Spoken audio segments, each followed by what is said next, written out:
നമസ്കാരം. Tarot spiritual ഹീലിംഗിലേക്ക് എല്ലാവർക്കും സ്വാഗതം. അപ്പോൾ നമ്മൾ ഇന്ന് നോക്കുന്നത് നിങ്ങളുടെ പേഴ്സന്റെ മനസ്സിൽ നിങ്ങളല്ലാതെ മറ്റാരെങ്കിലും ഉണ്ടോ എന്നുള്ളതാണ്. അതായത് നിങ്ങളും നിങ്ങളുടെ പേഴ്സണും തമ്മിൽ ഉള്ള ഈ റിലേഷൻഷിപ്പിൽ അവര് നിങ്ങളെ അല്ലാതെ മറ്റൊരു പേഴ്സണെ ഇഷ്ടപ്പെടുന്നുണ്ടോ, അവരുടെ ലൈഫിൽ മറ്റൊരു പേഴ്സൺ ഉണ്ടോ എന്നുള്ളതാണ് നമ്മൾ നോക്കുന്നത്. ഇതൊരു ജനറൽ റീഡിംഗ് ആണ്, ജനറലസ് ആണ്.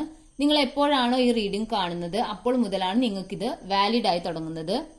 അപ്പോൾ നിങ്ങൾ നിങ്ങളുടെ പേഴ്സന്റെ ഫേസ് മനസ്സിലോട്ട് കൊണ്ടുവന്ന് കൂളായിട്ടിരുന്നിട്ട് ഈ ഒരു റീഡിംഗ് കാണാൻ വേണ്ടിയിട്ട് ശ്രമിക്കുക. അപ്പോൾ നമുക്ക് റീഡിംഗ് സ്റ്റാർട്ട് ചെയ്യാം.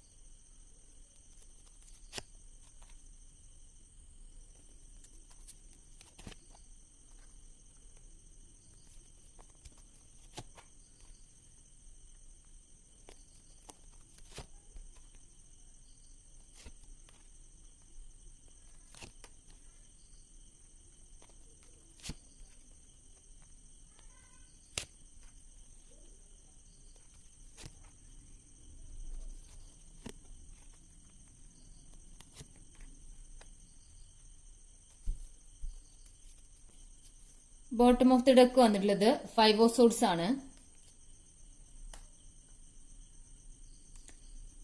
ഈ ഒരു റീഡിംഗില് നമുക്ക് കിട്ടിയിട്ടുള്ളത് കിങ് ഓഫ് വാൻസ് എനർജിയാണ് ഫസ്റ്റ് വന്നിട്ടുള്ളത്. ഇവിടെ നിങ്ങളുടെ പേഴ്സന്റെ ലൈഫിൽ നിങ്ങൾക്ക് തേർഡ് പാർട്ടി സിറ്റുവേഷൻ ഉണ്ടെന്ന് കൺഫേം ആയിട്ടുള്ളവർക്ക് ഒരു തേർഡ് പാർട്ടി സിറ്റുവേഷൻ അല്ലെങ്കിൽ തേർഡ് പാർട്ടി അല്ലെങ്കിൽ ഇവരെ എന്താ പറയാ, തേർഡ് പാർട്ടി എന്ന് പറയുന്നത് ഒരു റിലേഷൻഷിപ്പ് ആയിട്ട് ഇവരെ കൺസിഡർ ചെയ്യാൻ പറ്റുന്നില്ല. കാരണം ഇവിടെ മറ്റൊരു എന്താ പറയാ തേർഡ് പാർട്ടിയെ റെപ്രസെന്റ് ചെയ്യുന്ന കാർഡ്സ് ഒന്നും കാണുന്നില്ല. ഒരു ഡെവിൽ എനർജി മാത്രമേ കാണുന്നുള്ളൂ. അത് ചിലപ്പോ നിങ്ങളുടെ പേഴ്സന്റെ കാർമിക് സിറ്റുവേഷൻസ് ആയിരിക്കാം. അപ്പോ ഇവിടെ കാണുന്നത് നിങ്ങളുടെ പേഴ്സൺ ഈ ഒരു റിലേഷൻഷിപ്പില് സത്യസന്ധമായിട്ടും അതുപോലെ നീതിപൂർവമായിട്ടും ഈ റിലേഷൻഷിപ്പിൽ നിൽക്കുന്നതായിട്ടാണ്. അവര് ഈ റിലേഷൻഷിപ്പ് കാണുന്നത് ഒരു എന്താ പറയാ അത്രയും ഒരു വാല്യൂ അവർ ഈ റിലേഷൻഷിപ്പിന് കൊടുക്കുന്നുണ്ട്. അതായത് ഈ റിലേഷൻഷിപ്പ് അവരൊരു എന്താ പറയാ കുട്ടികളിയായിട്ടോ ഇല്ലെങ്കിൽ വെറുതെ തമാശയ്ക്കോ അങ്ങനെയുള്ള ഒരു രീതിയിൽ അല്ല അവർ ഈ റിലേഷൻഷിപ്പ് എടുത്തിട്ടുള്ളത്. അവര് ഈ റിലേഷൻഷിപ്പ് വളരെ സീരിയസ് ആയിട്ട് സത്യസന്ധമായിട്ട് എന്താ പറയാ നല്ല രീതിയിൽ ഈ റിലേഷൻഷിപ്പ് മുൻപോട്ട് കൊണ്ടുപോകണം എന്നുള്ള ആഗ്രഹത്തിൽ ഈ റിലേഷൻഷിപ്പിലോട്ട് വന്നതായിട്ടും ഈ റിലേഷൻഷിപ്പ് അങ്ങനെ കൊണ്ടുപോകാൻ ആഗ്രഹിക്കുന്നതായിട്ടുമാണ് കാണുന്നത്. അവരുടെ ലൈഫിൽ കുറച്ച് ബൗണ്ടറീസ് ഒക്കെ സെറ്റ് ചെയ്തിട്ടുണ്ട്. അത് അവര് നിങ്ങളുമായിട്ടുള്ള ഒരു റിലേഷൻ അല്ലാതെ മറ്റൊരു റിലേഷൻ അവർ ആഗ്രഹിക്കുന്നില്ല എന്നാണ് കാണുന്നത്. ഇവിടെ മൊത്തമായിട്ടുള്ള ഒരു ടോട്ടൽ എനർജിയില് നമ്മൾ ചോദിച്ച ക്വസ്റ്റ്യന് അവർക്ക് അവരുടെ ലൈഫിൽ ഒരു പ്രണയം ഉണ്ടെങ്കിൽ അത് നിങ്ങളുമായിട്ട് മാത്രമാണ്. മറ്റൊരു റിലേഷൻ അല്ലെങ്കിൽ മറ്റൊരു പേഴ്സൺ ഇവരുടെ ലൈഫിൽ ഉള്ളതായിട്ട് ഇവിടെ കാണുന്നില്ല.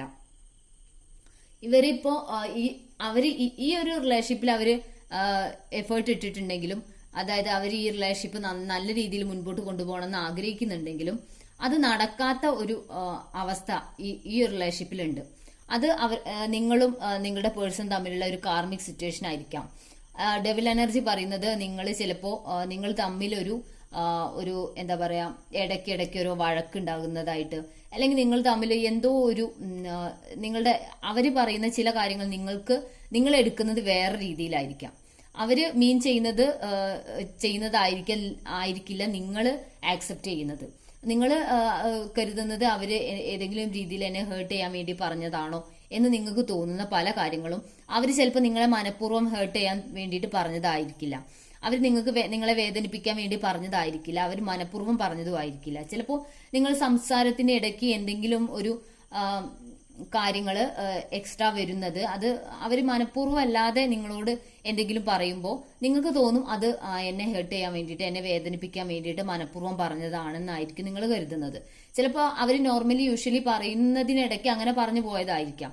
അവര് ചിലപ്പോ എന്താ പറയാ ഇങ്ങനെ ഒരു കാര്യം ഞാൻ പറഞ്ഞിട്ടുണ്ടല്ലോ എന്ന് ചിലപ്പോൾ ബോധേഡ് ആയിരിക്കില്ല. പക്ഷെ നിങ്ങൾ ഇത് ഈ ഒരു കാര്യം നിങ്ങളുടെ മനസ്സിലിരിക്കും. അപ്പൊ നിങ്ങൾ ഇത് മനസ്സിൽ ഇവരെന്നോട് ഇങ്ങനെ പറഞ്ഞു എന്നുള്ളത് നിങ്ങൾ ഹോണ്ട് ചെയ്തുകൊണ്ടിരിക്കും. അപ്പോൾ നിങ്ങൾക്ക് തോന്നുന്നത് ഇവർക്ക് നിങ്ങളോട് എന്തോ ഇഷ്ടക്കുറവുണ്ട്, സ്നേഹക്കുറവുണ്ട്, അല്ലെങ്കിൽ ഇവര് മനഃപൂർവ്വം നിങ്ങളെ വേദനിപ്പിക്കാൻ വേണ്ടി പറഞ്ഞതാണ് എന്നൊക്കെ നിങ്ങൾ കരുതിയിട്ട് നിങ്ങൾ തമ്മിൽ ചിലപ്പോൾ ഒരു വഴക്കിലേക്കോ അല്ലെങ്കിൽ ഒരു സംസാരത്തിലേക്കോ ഒക്കെ ഇത് പോവും. അപ്പൊ ഇവര് കരുതുന്നത് ഞാനത് അത്രയും എന്താ പറയാ വേണമെന്ന് വെച്ച് ചെയ്ത കാര്യമല്ലല്ലോ, പിന്നെ എന്തിനാണ് ഈ ഒരു വിഷയം എടുത്തിട്ടിട്ട് സംസാരിക്കുന്നത്, എന്തിനാണ് ഇതിന്റെ പേരിൽ ഒരു വഴക്ക് ഉണ്ടാവുന്നേ എന്നായിരിക്കും നിങ്ങളുടെ പേഴ്സൺ കരുതുന്നുണ്ടാവുക. അപ്പോൾ ഇങ്ങനെയുള്ള ഒരു കോൺഫ്ലിക്റ്റ് നിങ്ങൾ തമ്മിൽ നിങ്ങളുടെ ഇടയ്ക്ക് വരുന്നത് ഇങ്ങനെ ഇതാണ് ഇവിടെ ഒരു കർമ്മ ക്രിയേറ്റഡ് ആയിട്ടുണ്ട് എന്ന് ഞാൻ പറഞ്ഞത്. അതായത് നിങ്ങൾ തമ്മിലുള്ള ഒരു കമ്മ്യൂണിക്കേഷൻ പ്രോപ്പർ അല്ലാത്തൊരു ബുദ്ധിമുട്ട്, അങ്ങനെ ഒരു പ്രശ്നമാണ് നിങ്ങൾക്കിടയിലുള്ളത്. അതിന്റെ പേരിൽ ചിലപ്പോൾ നിങ്ങൾ തമ്മിൽ ഒരു സെപ്പറേറ്റഡ് ആയിരിക്കാം, നിങ്ങൾ വഴക്ക് കൂടി പിരിഞ്ഞവരുണ്ടായിരിക്കാം, അല്ലെങ്കിൽ ഒരു നോ കോണ്ടാക്ട് സിറ്റുവേഷനിലേക്ക് വരെ വന്നവരുണ്ടായിരിക്കാം, ബ്ലോക്ക് ചെയ്ത് നിങ്ങളെ വാട്സപ്പിലൊക്കെ ബ്ലോക്ക് ചെയ്ത് അവർ പോയിട്ടുണ്ടായിരിക്കാം. അതൊക്കെ നിങ്ങളുടെ ഈ കമ്മ്യൂണിക്കേഷൻ നിങ്ങളുടെ പേഴ്സന്റെ വശം കൂടി മനസ്സിലാക്കിയിട്ട് വേണം നിങ്ങൾ ഈ ഒരു റിലേഷൻഷിപ്പിൽ നിൽക്കേണ്ടത്. അല്ലാതെ നിങ്ങൾ നിങ്ങളുടെ മാത്രം കാര്യങ്ങൾ, അതായത് അവരെന്നോട് ഇത് ചെയ്തില്ല അത് ചെയ്തില്ല എന്ന് മാത്രം നിങ്ങൾ ഫോക്കസ് ചെയ്യുമ്പോൾ മറ്റു പേഴ്സന്റെ ആ വ്യക്തിയുടെ ലൈഫിൽ എന്തൊക്കെ നടക്കുന്നു, അവരെങ്ങനെയാണ് നിങ്ങളോട് ഡീൽ ചെയ്യുന്നത്, ആ കാര്യങ്ങളൊന്നും നിങ്ങൾ നോക്കാതാകുമ്പോൾ ഈ ഒരു റിലേഷൻഷിപ്പിൽ ഇടയ്ക്കിടയ്ക്ക് പ്രശ്നങ്ങൾ വന്നുകൊണ്ടിരിക്കും. അത് നിങ്ങൾ മനഃപൂർവ്വം ചെയ്യുന്നതായിരിക്കില്ല, പക്ഷെ അത് നോർമലി വരും. അത് രണ്ടുപേരും തമ്മിലുള്ള ഒരു അണ്ടർസ്റ്റാൻഡിങ്ങിന്റെ പ്രശ്നമായിട്ടാണ് ഇവിടെ കാണുന്നത്. നിങ്ങളുടെ പേഴ്സൺ നിങ്ങളെ സ്നേഹിക്കുന്നുണ്ട്, അവർ നിങ്ങൾക്ക് കമ്മിറ്റ്മെന്റ് തരണം എന്ന് ആഗ്രഹിക്കുന്നുണ്ട്, നിങ്ങളിലേക്ക് എന്താ പറയാ നിങ്ങളുമായിട്ട് നോ കോണ്ടാക്ട് സിറ്റുവേഷനിലൊക്കെ ആണെങ്കിൽ അവർ എത്രയും പെട്ടെന്ന് നിങ്ങളിലേക്ക് വരണം, എല്ലാ തടസ്സങ്ങളും നീക്കി നിങ്ങളുടെ അടുത്തേക്ക് വരണം, ഈ ഒരു റിലേഷൻഷിപ്പ് നല്ല രീതിയിൽ ഇനിയും മുന്നോട്ട് കൊണ്ടുപോകണം എന്നൊക്കെ അവർ ആഗ്രഹിക്കുന്നുണ്ട്. അതുപോലെ ഇമോഷണലി അവര് തകർന്ന ഒരവസ്ഥയാണ്. അതായത് ഈ ഒരു നിങ്ങൾ തമ്മിലുള്ള എന്തെങ്കിലും പ്രശ്നങ്ങളായിരിക്കാം അവര് ഇതിൽ നിന്ന് മൂവ് ഓൺ ചെയ്ത് പോയാലോ എന്നൊക്കെ അവർ ചിന്തിക്കുന്നുണ്ട്. പക്ഷെ അവർക്ക് ഈ ഒരു റിലേഷൻഷിപ്പിൽ നിന്ന് മൂവ് ഓൺ ചെയ്ത് പോകാൻ സാധിക്കുന്നില്ല. അവര് നിങ്ങളുമായിട്ട് കമ്മ്യൂണിക്കേറ്റ് ചെയ്യാൻ വേണ്ടിയിട്ട് എത്രയും പെട്ടെന്ന് നിങ്ങളോട് സംസാരിക്കണം, അവരുടെ മനസ്സിലുള്ള കാര്യങ്ങൾ നിങ്ങളോട് തുറന്നു പറയണം എന്ന് ആഗ്രഹിക്കുന്നതായിട്ടും അതിൽ ഒരു കൺഫ്യൂഷൻ ഉണ്ട്. എങ്ങനെ ഞാൻ വരും, എങ്ങനെ ഇവരോട് സംസാരിക്കും, ചെറിയ ഈഗോ പ്രശ്നങ്ങളൊക്കെ ഉണ്ടായിരിക്കാം.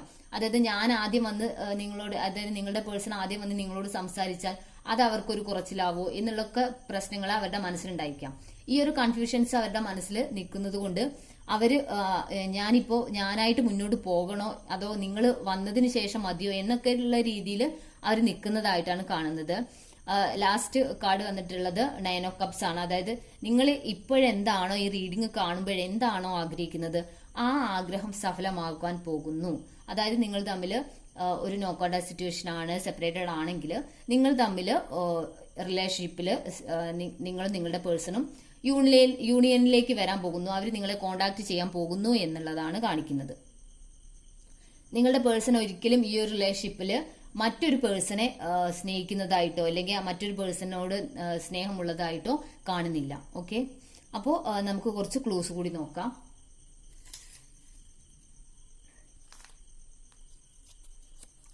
വിശാഖം, letter H, Pooradam, Uthrattathi, letter Y, ചതയം, ജൂൺ 1990, 1996, രേവതി, അവിട്ടം 1985, പൂയം, മകീര്യം. അപ്പോൾ നിങ്ങൾക്ക് ഈ ഒരു റീഡിംഗ് ഇഷ്ടമായെന്ന് വിചാരിക്കുന്നു. Thank you.